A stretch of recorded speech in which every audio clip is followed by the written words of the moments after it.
Yo, welcome into the show. You're watching Philadelphia Eagles Now. Chase Sr. here with you, and no matter where you are or how you're tuned in, thank you so much for making today's show a part of your day. What we're diving into here, could the Eagles make some major changes to their lineup in 2025? This is a team that won the Super Bowl in taking down the Kansas City Chiefs, but we are going to see some changes with this football club going into this upcoming season. Lineup change number one of significance here. Eagles have to replace Becton at right guard. The Eagles' last free agency had signed Becton to be a backup tackle. And then Tyler Steen hurt his ankle. Nick Sirianni suggested to Jeff Stoutland, hey, maybe we can try Becton at guard. Eagles never looked back, and Becton had a career year really reviving what up to that point looked to be a career that was going off the rails, as he was a former first-round pick who ended up struggling with the New York Jets. And then he goes to the Chargers in free agency. He gets $10 million per year, a price tag, by the way, I would have paid, but the Eagles clearly weren't comfortable with that. And when you look at that right guard spot, it's a question mark. Tyler Steen, a former third-round pick, hasn't played all that well up to this point in his career. Trevor Keegan, the Eagles drafted him out of Michigan in the 2024 draft. Kenyon Green is a former first-round pick who has been one of the worst guards in football, and he's been one of the worst guards at left guard.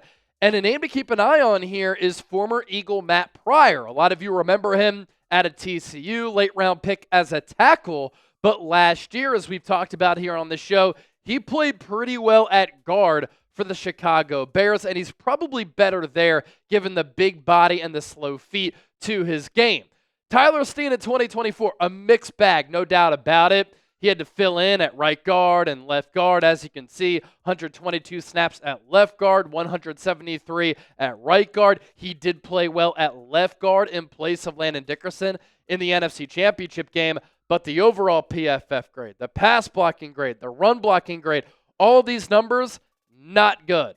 What is good? 0 sacks and 0 hits. You see moments where he plays pretty well. Other moments where he has some lapses. The athleticism, though, it is certainly there. 994 RAS score in the pre-draft process coming out of Alabama, where he was a tackle. He was a tackle there. He was a tackle at Vanderbilt. And sometimes for offensive linemen, it takes them a little while to really tap into their fullest potential. Again, keep in mind, Steen didn't play guard in college. So you're hoping that Jeff Stoutland can bring the best out of him. I think that's the best case scenario if he earns that right guard spot. But it's going to be a challenge. You look at what Matt Pryor did last year for Chicago, an overall PFF grade of 69.9. Pass blocking grade, very good at 78.1. Run blocking grade, he graded out well there, but he did have 7 sacks allowed and 7 penalties. Given Mekhi Becton has gone to the Chargers, and this is pretty crazy, and this will give a lot of people hope for the Birds going into 2025. On the offensive side of the ball, Eagles are returning 10 of 11 starters. And so that's the one major change on offense. How about on defense? Eagles will have to replace Josh Sweat, arguably their best pass rushing edge rusher last year, and Brandon Graham at defensive end, who last year was more of a backup and then got hurt in that Rams game on Sunday Night Football before coming back for the Super Bowl. And it's an interesting room with a lot of talent, some unproven players, but man, you get excited about what Nolan Smith can be. 1 sack as a rookie, 6.5 last year, then 4 more in the playoffs. Jalen Hunt really turned it on toward the end of last year. In the playoffs, he was really good. Then he cooked in the Super Bowl. You signed Azeez Ojulari. You signed Josh Uche. You drafted Antoine Powell-Ryland, who is one of the more productive defensive ends in college football the last couple of years. And yeah, you still have Bryce Huff. Elsewhere along this defensive line, we pivot to the interior, and obviously it always changes depending on the front for Vic Fangio with that hybrid 3-4. But Moro Ajomo can slide to defensive end in that 3-4 alignment. You see Jalen Carter move around just a little bit. But Josh Sweat is a player who the Eagles clearly loved, and he ended up being an excellent player for where the Eagles drafted him out of Florida State. Good on him for getting a bag. He deserved it. 8 sacks this past year. I think he had 7 in 2023, 11 in 2022. And at that size, a player who could set the edge and get after the quarterback. So in 2025, it's going to be pass rush by committee at the edge rush spot. You're hoping that Nolan Smith could take another leap into year 3 and stay healthy. That Jalix Hunt can pull it all together in year 2. That Azeez Ojulari can stay healthy, because when he's been on the field, he's been productive as far as sacks, and we know that Josh Uche has a history of collapsing the pocket, folding the pocket, and getting to the quarterback as well. Eagles also have some big shoes to fill, literally and figuratively, along the interior of the defensive line in replacing Milton Williams. But I think they're going to be able to do that with Moro Ojomo. Overall Pro Football Focus grade last year of 68. That was in the green. 39th among 200 defensive tackles in football. The other numbers here, so impressive. A pass rush grade of 82.6. That was 5th at the position, despite being 64th in pass rush snaps with only 268. That could come close to doubling here in 2025. And despite being 64th in snaps among defensive tackles, 24th in hurries with 26, 35th in pressures with 31. He is my top breakout candidate for 2025, and this Eagles defense, they will be relying on him. And how about these numbers here? Pass rush win rate. Milton Williams last year, 17.6%. Awesome throughout the year, especially in that Super Bowl. That's why he got $26 million per year from the New England Patriots. That came, though, on 418 pass rush snaps. Moro Ojomo had a higher pass rush win rate, and that 18.2% pass rush win rate, the best along the Eagles defensive line. Sorry to interrupt this great video, but a quick reminder, hit that subscribe button. We're well over 120,000 subscribers right here on Philadelphia Eagles Now. No channel at the entire company has picked up more subscribers in the last calendar year than Eagles Now. Go Birds. If you want elite Eagles coverage every single day, I have you covered. Hit that sub button. We also have some great deals that we want to tell you about thanks to our friends at Fanatics, like this Philadelphia Eagles Super Bowl hat. You can get it now. Wonderful deal. If you use that link too, you can get plenty of other great items at chatsports.com/Super Bowl hat. Myself and Chip, we got this hat for like more than $40. So now it is on sale. Kids and adult sizes available. Again, chatsports.com/Super Bowl hat. All right.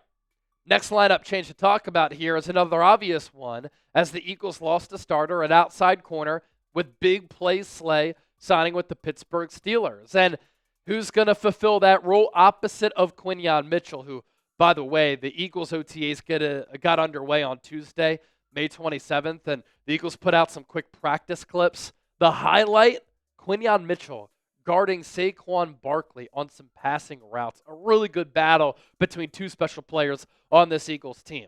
Obviously, the leader in the clubhouse to take over those outside corner snaps from Darius Slay, now that he has moved on across the state, is Kelee Ringo. And I think this is the best bet for what the corner trio is going to be for the Eagles here in 2025. Kelee Ringo, Quinyon Mitchell on the outside, with Adoree Jackson and Eli Ricks as the top backups, and then Cooper DeJean as that starting slot corner. Kelee Ringo has it all, man. He has size, he has speed, he has length. As a rookie, he had to play a lot down the stretch for Matt Patricia, as the Eagles were just struggling on the defensive side of the ball. They, of course, moved on from Sean Desai, who moved up into the booth. I'm not even sure what his role was. And then Patricia ended up calling plays. And we got to see Kelee Ringo play a little bit down the stretch. I liked what I saw. Made some plays on the ball. I like the physicality and the speed at that position.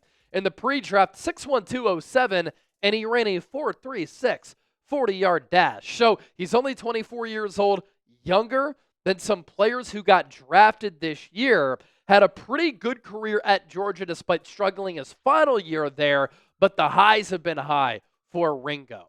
And then at number 5 here, as far as the Eagles lineup changes for today's show, you have to replace C.J. Gardner-Johnson at that safety spot. This is more than the Eagles just missing his play, which is physicality, him playing like his hair is on fire, leadership, swagger, injecting fear into the opponent, playing with this tenacity, this aggressiveness. I think the Eagles are going to miss that type of swagger on and off the field.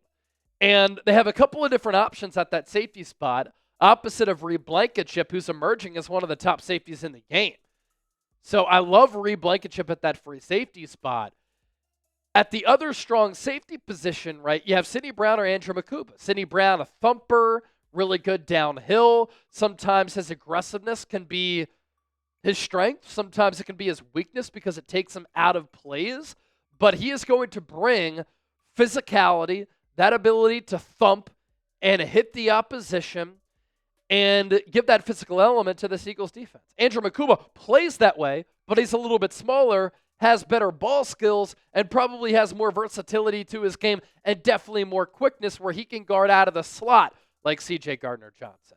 Other spots to monitor here, inside linebacker alongside Zach Bond, just due to Nakobe Dean's injury. We saw a clip of the Eagles going to the Palestra to play some basketball. Dean hit a behind-the-back shot from half court. He was kind of moving around pretty well. That's a good sign. Patellar tendon injury, very difficult to move off of.